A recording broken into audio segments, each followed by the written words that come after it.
और वहीं बाड़मेर में डंपिंग यार्ड आम लोगों के लिए बड़ी समस्या बन चुका है। यहाँ पर चारों तरफ कचरों का अंबार लगा हुआ है और लोगों के लिए सांस लेना भी अब दूभर हो गया है। कचरे की वजह से कई तरह की बीमारियां फैल रही हैं। बाड़मेर से हमारे संवाददाता राजू माली की खास रिपोर्ट देखिए।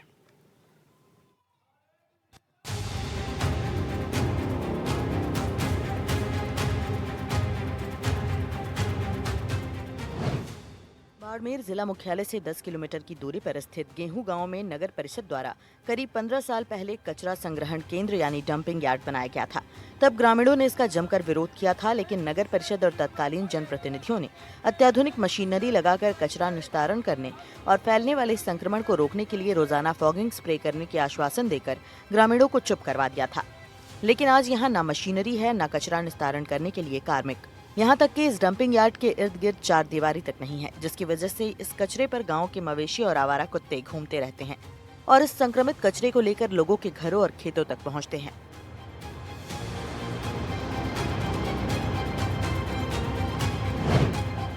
और इस डंपिंग यार्ड से निकलते संक्रमण, बदबू और मक्खियों से ग्रामीण कई प्रकार की गंभीर बीमारियों के शिकार हो रहे हैं, लेकिन जिम्मेदार खामोश हैं। कहने को जिला कलेक्टर ने शहर में सफाई के लिए नवो बाड़मेर अभियान चला रखा है। इस अभियान के तहत सफाई के बड़े बड़े दावे किए जा रहे हैं, लेकिन इस गाँव के लोगों की पीड़ा और दर्द शायद जिला कलेक्टर को दिखाई नहीं दे रहे हैं। बाड़मेर नगर परिषद का ये कचरा निस्तारण केंद्र यहाँ के आसपास के ग्रामीणों के लिए जी का जंजाल बना हुआ है।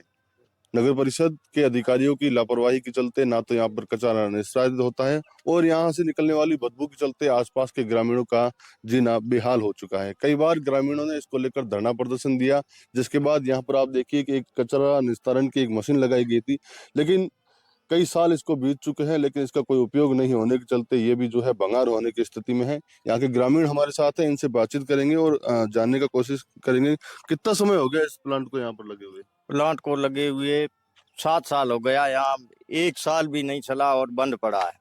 और हमारे को आश्वासन दिया था जब प्लांट लगा रखे आपके वो सूखा कचरा अलग होगा और गीला अलग होगा, यहाँ साफ सुथरा होगा, छिड़काव भी करेंगे, मक्खी नहीं पैदा होगी। आज दिन तक हमारे को आश्वासन दिया, इस मौके पर धरातल कुछ भी नहीं हो पाया। अच्छा, कितने घर हैं आसपास जिससे समस्या होती है? हमारे यहाँ घर है, 40 घर है यहाँ आसपास में, उनको बहुत समस्या हो रही है। और सांस की बीमारी से 20 आदमी तो सांस की बीमारी से लड़ रहे हैं। बहुत सांस की बीमारी होती है, धुआं निकलता रहता, आग लग जाती है अपने आप इसमें कचरे में और पूरा रात धुआं का धुआं हो जाता है। सुबह से तो कई बार काफी तो गाय बकरियां मर चुकी है और सांस के बारे में भी कई लोगों को बीमारी है। 2-4 बंदे तो पहले भी मर चुके हैं सांस की बीमारी से। और हमारे खुद के भी आंखों के ये मच्छर मक्खियों से बीमारी है और दम की भी है। अच्छा, तो आसपास खेती भी करते होंगे, तो क्या खेती पर भी असर पड़ा है? खेती पे भी है ना, खेत तुम्हारी 20 किलोमीटर यहाँ से दूर है, यहाँ तो 10-15 किलोमीटर पीछे भी है खेत। सब में प्लास्टिक रोड जाता है, फसल भी खराब हो जाती है। पूरे बाड़मेर जिले के इस तरह का जितना भी कचरा होता है, पशु वगैरह मरे हुए थे, चाहे भूंड मरे हुए थे, चाहे बकरी हो, चाहे गाय हो, मृत्यु भी यहाँ ला के डाल देती है। और सबसे बड़ी समस्या से करीबन 15-20 साल हो गए और कोई सुनवाई नहीं हो रही। चाहे बीजेपी सरकार आई हो, चाहे राजस्थान सरकार कांग्रेस आई हो, जनता के हमारे गांव की कोई समस्या आज दिन तक सुनाई नहीं दे गई। चाहे अभी के हाल में नेता प्रियंका चौधरी है, एक बार भी आके नहीं देखा इन्होंने। कभी काफी टाइम से ये मशीनें बंद पड़ी है।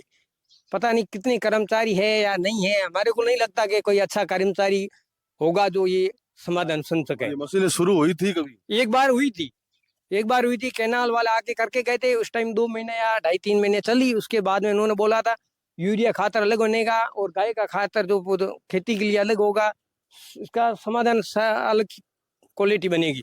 हमारे गांव वालों को ऐसे बना के आश्वासन दे के चले गए। उसके बाद आप देख लो यहाँ कैमरा डाल के, ये अभी भी बंद की बंद पड़ी है। ग्रामीणों का कहना है कि इस समस्या को लेकर कई बार धरना प्रदर्शन किया गया, रास्ता जाम कर कचरा डालने से भी रोका गया, कई बार शिकायतें दर्ज करवाई गई, लेकिन स्थिति में कोई सुधार नहीं आया है। 2 साल पहले ग्रामीणों के भारी विरोध को देखते हुए यहाँ पर करोड़ों रुपए की लागत से कचरा निस्तारण प्लांट के लिए मशीनरी लगाई गई। कुछ समय के लिए इस प्लांट को शुरू भी किया गया, लेकिन बिना मॉनिटरिंग और अधिकारियों की लापरवाही से प्लांट बंद हो गया। आज करोड़ों रुपए की मशीनरी धूल फांक रही है और नगर परिषद की लापरवाही की वजह से शहर से जलते हुए कचरे को इस यार्ड में डाला जाता है, जिससे कई दिनों तक धुआं उठता है, जिससे ग्रामीणों को सांस लेने में दिक्कत होती है। और उस चिंगारियों से धध की आग से करोड़ों रुपए की मशीनरी स्वाहा हो चुकी है। इसके अलावा अस्पतालों से निकलने वाले बायो वेस्ट और मृत पशु भी इस यार्ड में डाले जाते हैं, जिससे स्थिति और भी गंभीर हो रही है। से आ गए। क्या नाम है आपका? हमारा नाम वृद्धारामन अच्छा, जो ये कचरा यहाँ पर डाला जाता है तो जाता इससे है। कौन कौन सी समस्याएं होती है? आप समझा माखी गणी गऊ गणी मरे मौन को भी परेशान है, रोटी खानी धोनी वाला आ रहे नहीं है, प्रश्न ये अब से क्या होएगी। अच्छा, कितना समय हो गया इसको यहाँ पर प्लांट में? ये प्लांट तो आज 15-20 वर्ष हो गया है।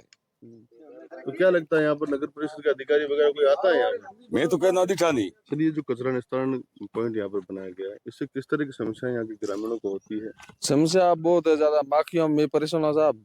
हाँ, गंदगी बहुत है, हर बीमारी बीजे मोर बूढ़ा बुजुर्ग भी जाते जाए देखो वह सांस की तकलीफ, धुएं में परेशान, आग डेली लगती जाए, माखे डेली में देखो घरों का रोटी खाने आ रहे हो। अच्छा, कुछ समय पहले धरना प्रदर्शन भी किया गया किया था, उसमें कोई नहीं मिला, मशीन लगाई थी वही बंद है। मामले को लेकर नगर परिषद अधिशासी अभियंता सूर्य कुमार संचेती का कहना है कि गेहूं गांव में डंपिंग यार्ड में पड़े पुराने कचरे के निस्तारण के लिए सर्वे रिपोर्ट राज्य सरकार को और डीएलबी को भिजवाई गई है। डीएलबी से बजट जारी होने के बाद ही इस कचरे का निस्तारण किया जा पाएगा। इसके अलावा ताजा कचरे के निस्तारण के लिए डीएलबी ने प्रदेश स्तर पर क्लस्टर बनाया है, जिसमें बाड़मेर भी शामिल है। ऐसे में इस क्लस्टर के शुरू होते ही इसका भी निस्तारण होगा। इसके साथ ही डंपिंग यार्ड में कंपोस्ट प्लांट भी संचालित किया जा रहा है, लेकिन कई बार ग्रामीण यार्ड तक कचरा नहीं लाने देते, रास्ता रोक देते हैं, जिसे लेकर उनसे समझाइश की जाती है। इसके अलावा कुछ छोटी मोटी कमियां हैं जिन्हें सुधारने की कोशिश की जा रही है। समय समय पर नगर परिषद के अधिकारी डंपिंग यार्ड का निरीक्षण भी करते हैं और हरियालो राजस्थान अभियान के तहत यहाँ पौधारोपण भी किया जाएगा, जिससे ग्रामीणों की समस्या थोड़ी कम हो सके। उन्होंने कहा कि बायो वेस्ट और मृत पशु डालने की जानकारी उनके संज्ञान में नहीं है। अगर ऐसा है तो उसे बंद करवाया जाएगा और मक्खियों और मच्छरों को लेकर जल्द ही प्लांट के आसपास फॉगिंग भी करवाई जाएगी। नगर परिषद का जो डंपिंग साइट है गेहूं रोड पे, वहाँ जो पुराना कचरा पड़ा हुआ है लीगेसी वेस्ट, उसका हमने सर्वे करके सर्वे रिपोर्ट राज्य सरकार को भेज दी है। राज्य सरकार के स्तर पर इस पर कार्रवाई की जा रही है और जैसे ही वहाँ से बजट का आवंटन होता है, पुराने कचरे को जो लीगेसी वेस्ट के रूप में है उसका निस्तारण किया जाएगा। बारिश होती है जब तो दीवार टूटी हुई है, सब पानी निकलता है, जो कचरा वाला वो सब हमारे खेत में चला जाता है। इसलिए नाडी है, तलाई है, जो पानी पीने की गाय के लिए कुंड बनी है, सब उसमें मिल जाता है। इसलिए सब परेशान है ज़्यादा। तो माखी में रोज इसमें आग लग जाती है, तो धुएं से हम सबसे ज़्यादा परेशान। ये बाड़मेर शहर के पास ही स्थित गेहूं गांव है, जहां के ग्रामीणों की जो है स्वास्थ्य के साथ खिलवाड़ यहाँ की नगर परिषद कर रही है। आप देखिए कि यहाँ पर कचरा निस्तारण के नाम पर एक मशीन कई समय पहले लगाई गई है, लेकिन इसको भी सुचारू रूप से चलाया नहीं जा रहा है, जिसके चलते यहाँ पे पूरा जो बायो वेस्ट है, जो कचरा है, वो उसके ढेर यहाँ पर लगे हुए हैं। ऐसे में आसपास के ग्रामीणों के जो मवेशी है, पशु है, जो आवारा स्वयं है, वो यहाँ का कचरा जो है लोगों के घर में लेके चले जाते हैं और पास ही यहाँ पर जो है रहवासी बस्ती है। तो ऐसे में जो मक्खियां हैं, जो यहाँ से पशु जो यहाँ से खाकर जाते हैं कचरा, तो उससे हर वक्त जो है संक्रमण का खतरा जो है इन ग्रामीणों के बीच फैला रहता है। कई बार यहाँ के ग्रामीणों ने धरना दिया, लेकिन झूठे आश्वासन के अलावा कभी इनकी समस्या का समाधान नहीं हुआ। राजू माली, एनडीटीवी, बाड़मेर।